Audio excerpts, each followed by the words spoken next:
नमस्ते विद्यार्थियों। पिछले वीडियो में हम पढ़ रहे थे अंग्रेज़ों की भू राजस्व नीति, जिसके तहत हमने पिछले वीडियो में स्थायी बंदोबस्त प्रणाली के बारे में अध्ययन किया था। अब हम इस वीडियो में दो और अन्य भू राजस्व की नीतियाँ जो अंग्रेज़ों द्वारा अपनाई गई, रैयतवाड़ी व्यवस्था और महालवाड़ी व्यवस्था, जिसके बारे में हम अध्ययन करेंगे। तो सबसे पहले हम देखते हैं विद्यार्थियों, रैयतवाड़ी व्यवस्था क्या थी। रैयतवाड़ी, जिसमें रैयत का अर्थ तो था किसान और वाड़ी का अर्थ था बंदोबस्त, इन दोनों शब्दों को मिलाकर रैयतवाड़ी शब्द बना, जिसमें रैयत का अर्थ किसान एवं वाड़ी का आशय प्रबंधन अर्थात किसानों के साथ प्रबंधन। दूसरे शब्दों में रैयतवाड़ी व्यवस्था ब्रिटिश कंपनी द्वारा प्रचलित एक ऐसी व्यवस्था है जिसमें राज्य या सरकार किसानों के साथ प्रत्यक्ष तौर पर भू राजस्व का प्रबंध करती थी। यानी विद्यार्थियों, पिछली जो स्थायी बंदोबस्त व्यवस्था थी उसके अंतर्गत हमने पढ़ा था कि किसान और सरकार के बीच में जमींदार वर्ग मध्यस्थता निभाता था लगान वसूल करने में, परंतु रैयतवाड़ी के व्यवस्था के अंतर्गत क्या किया गया कि जो ये बीच में मध्यस्थता निभा रहा था जमींदार वर्ग, इसको हटा दिया गया। अब किसानों और सरकार का सीधा संबंध स्थापित हो गया रैयतवाड़ी व्यवस्था के तहत। यानी कि सरकार अब किसानों से सीधे ही कर वसूल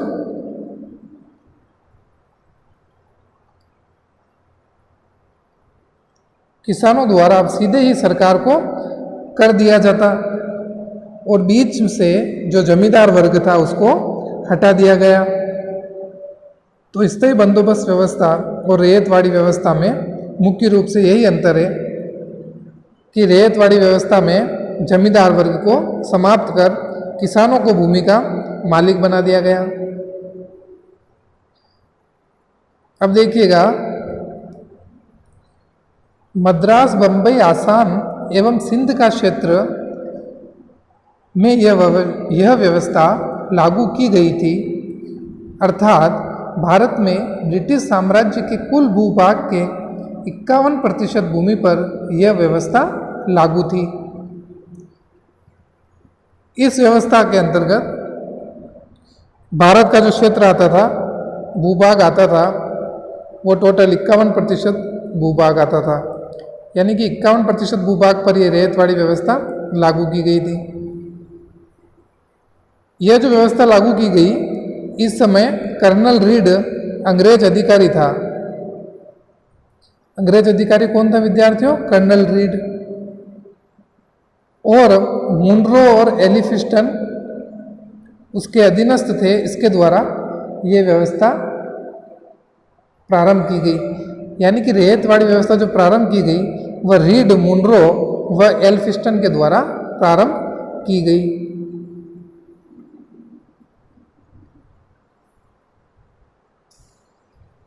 अब देखिएगा विद्यार्थियों कि भू राजस्व की इस व्यवस्था में सरकार ने रैयतों अर्थात किसानों से सीधा बंदोबस्त किया। अब रैयतों को भूमि के मालिकाना हक तथा कब्जादारी अधिकार दे दिए गए तथा वे सीधे या व्यक्तिगत रूप से स्वयं सरकार को लगान अदा करने के लिए उत्तरदायी थे। इस व्यवस्था ने किसानों के भू स्वामित्व की स्थापना की। इस प्रथा में जमींदारों के स्थान पर किसानों को भूमि का स्वामी बना दिया गया। इस प्रणाली के अंतर्गत रैयतों से अलग अलग समझौता कर लिया जाता था तथा भू राजस्व का निर्धारण वास्तविक उपज की मात्रा पर न करके भूमि के क्षेत्रफल के आधार पर किया जाता था।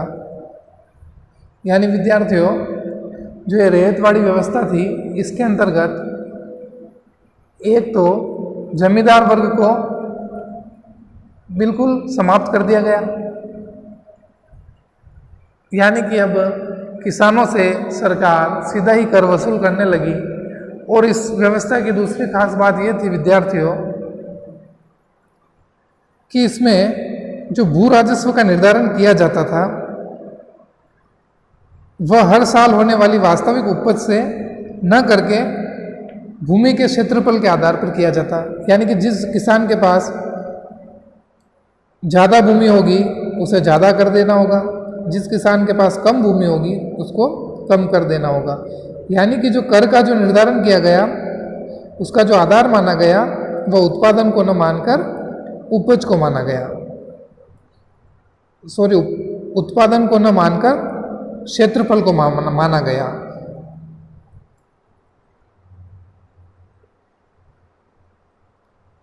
अब देखिएगा विद्यार्थियों कि इस रेतवाड़ी व्यवस्था की क्या विशेषताएं थी। सबसे पहली विशेषता तो यह थी कि इस पद्धति में किसानों को भूमि का वास्तविक मालिक माना गया, जबकि पहले कौन थे? पिछले वीडियो में हमने स्थायी बंदोबस्त व्यवस्था पढ़ा था, उसमें जो भूमि का मालिक माना गया था वो जमींदारों को माना गया, और रेतवाड़ी व्यवस्था में उसके विपरीत भूमि का मालिक किसानों को माना गया। अब देखिएगा इसकी जो दूसरी विशेषता थी कि भूमि को क्रय विक्रय एवं गिरवी रखने की वस्तु बना दी गई। यानी कि मैंने बताया कि जो भू राजस्व का निर्धारण रेतवाड़ी व्यवस्था के अंतर्गत किया जाता था वो भूमि को आधार मानकर किया जाता था, न कि उत्पादन को आधार मानकर। इससे क्या हुआ कि भूमि जो थी वह क्रय विक्रय और गिरवी रखने की वस्तु बना दी गई। यानी किसान उत्पादन कम हो चाहे ज़्यादा हो उससे अंग्रेजों को कोई लेना देना नहीं था। उनको भूमि की माप के हिसाब से लगान चाहिए होता था, और जो किसान इसको नहीं दे पाता तो उसकी भूमि या तो बेच दी जाती या गिरवी रख ली जाती। इस व्यवस्था से क्या हुआ कि भूमि को क्रय विक्रय एवं गिरवी रखने की वस्तु बना दी गई। तीसरी विशेषता जो थी विद्यार्थियों रेतवाड़ी व्यवस्था की कि इस पद्धति में भू राजस्व का दर वैसे तो 1/3 होता था, लेकिन उसकी वास्तविक वसूली ज़्यादा थी। अगली जो विशेषता है, इस पद्धति में भू राजस्व का निर्धारण भूमि के उपज पर ना करके भूमि पर किया जाता था, जैसा मैंने पहले बताया। तो ये विद्यार्थियों रेतवाड़ी व्यवस्था की विशेषताएं थी।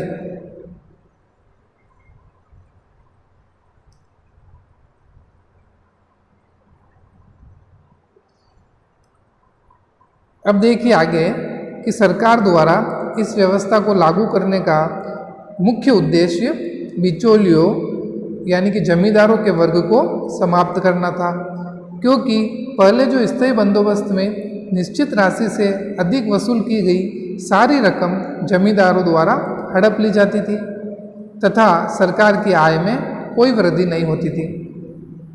यानी पहले जो विद्यार्थियों स्थायी बंदोबस्त के अंदर जमींदारों से एक स्थायी बंदोबस्त कर लिया जाता कि आप हमें इतना लगान आपको सालाना देना ही देना है सरकार को।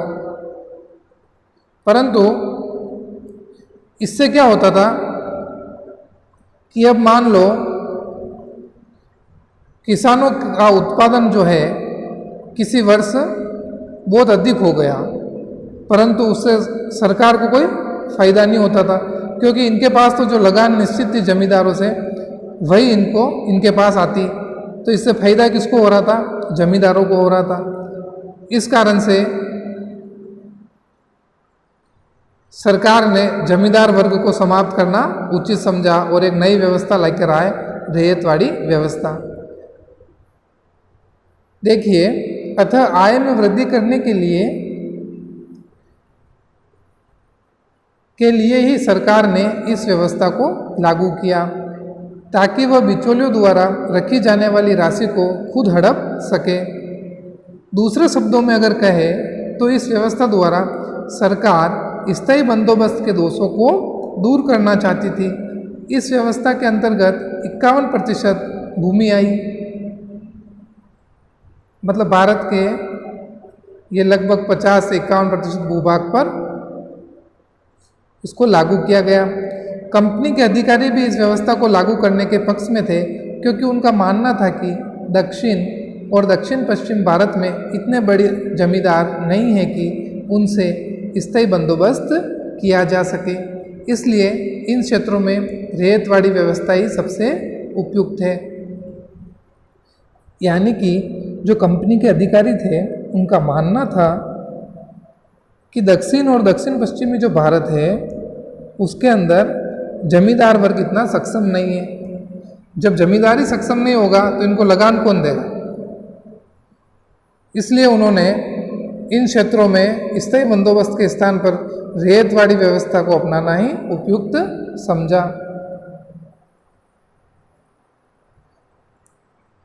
आगे देखिए, हालांकि इस व्यवस्था के बारे में ये तर्क दिया गया कि यह व्यवस्था भारतीय कृषकों एवं भारतीय कृषि के अनुरूप है, किंतु वास्तविकता इससे बिल्कुल भिन्न थी।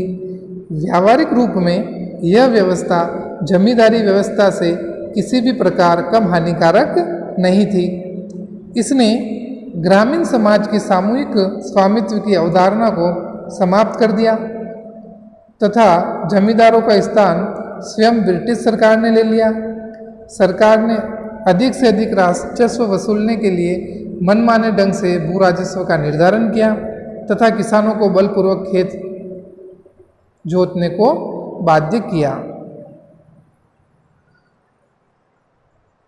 यानी कि विद्यार्थियों, इतिहासकारों ने तर्क दिया कि स्थायी बंदोबस्त के बाद जो भू राजस्व की नीति अंग्रेज लेकर आए, रैयतवाड़ी व्यवस्था, यह भी स्थायी बंदोबस्त से कम हानिकारक नहीं थी, क्योंकि इससे एक तो जमींदार वर्ग समाप्त हो गया। पहले तो क्या था, जमींदार पर फिर भी किसानों को विश्वास होता था।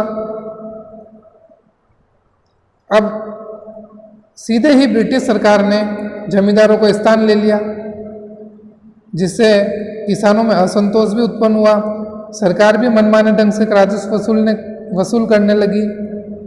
इसलिए यह व्यवस्था भी स्थायी बंदोबस्त की भांति हानिकारक ही थी। अब देखिए विद्यार्थियों कि रैयतवाड़ी व्यवस्था के अन्य दोष भी थे। इस व्यवस्था के तहत किसान का भूमि पर तब तक ही स्वामित्व रहता था तब तक कि वह लगान की राशि सरकार को निश्चित समय के भीतर अदा करता रहे, अन्यथा उसे भूमि से बेदखल कर दिया जाता। तो इसकी सबसे बड़ी हानि यह थी।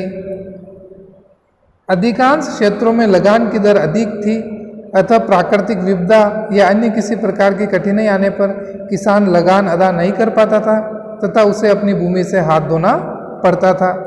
इसके अलावा किसानों को लगान वसूलने वाले कर्मचारियों के दुर्व्यवहार का सामना भी करना पड़ता। यानी विद्यार्थियों, क्या होता था कि किसानों द्वारा लगान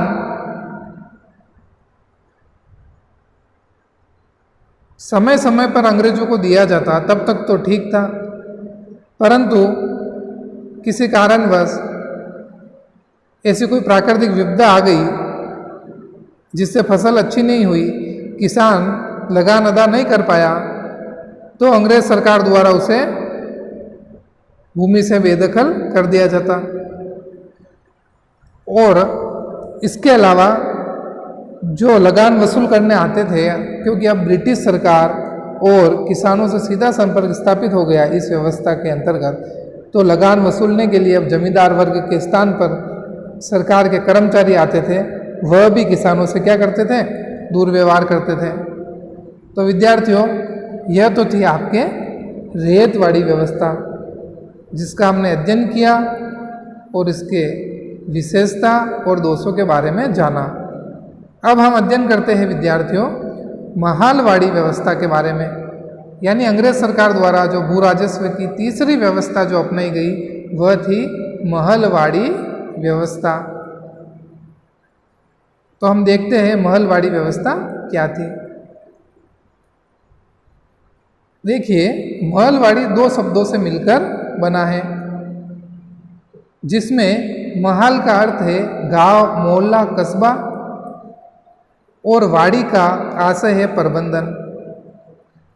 अर्थात महलवाड़ी भू राजस्व के पद्धति में एक गांव को ही इकाई मानते हुए उसके साथ भू राजस्व का बंदोबस्त कर दिया जाता है।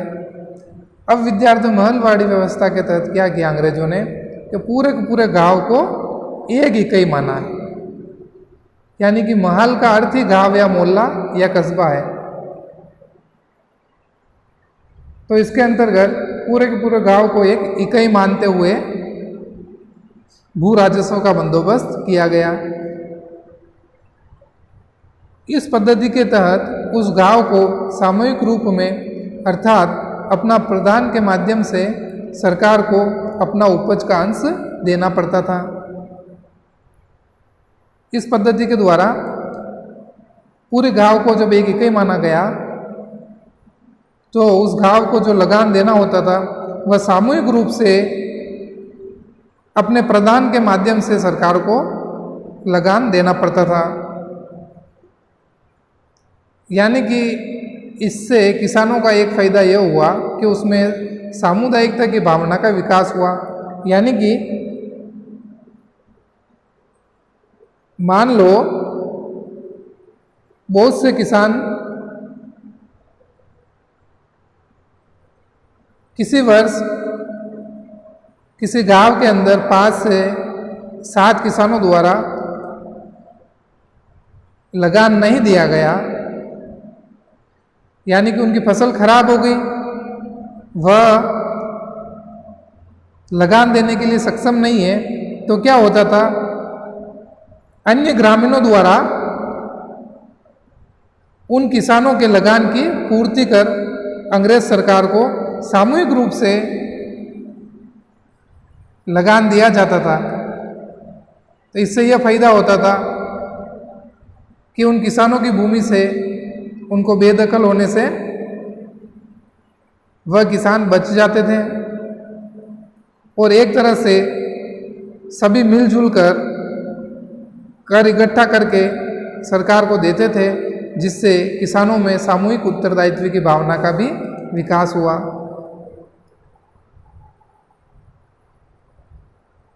उत्तर प्रदेश और मध्य प्रांत के कुछ भागों में लॉर्ड वेलीजली द्वारा लागू व्यवस्था को महलवाड़ी व्यवस्था कहा जाता है। यानी कि यह व्यवस्था एक सीमित भाग पर लागू की गई, उत्तर प्रदेश और मध्य प्रांत के कुछ भागों पर। महल का शाब्दिक अर्थ गांव के प्रतिनिधि अर्थात जमींदार या जिसके पास अधिक भूमि होती थी, अर्थात जमीनों के साथ सामूहिक रूप से लागू की गई व्यवस्था।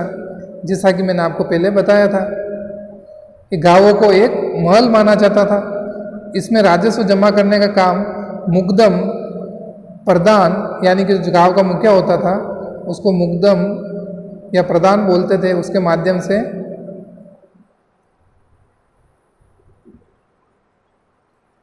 सरकार को कर एकत्रित करके दिया जाता था।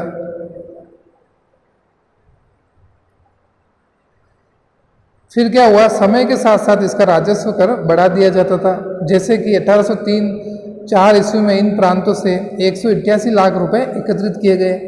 आगे चलकर यही राजस्व कर 1817-18 ईस्वी में बढ़ाकर 297 लाख रुपए कर दिया गया। यानी कि अंग्रेज समय समय पर कर की दर बढ़ाते रहते, क्योंकि जब सामूहिक रूप से कर आता कि अंग्रेजों के पास, तो उससे न तो अंग्रेज किसानों की भूमि हड़प पा रहे थे, न ही उनको ज़्यादा फायदा हो रहा था।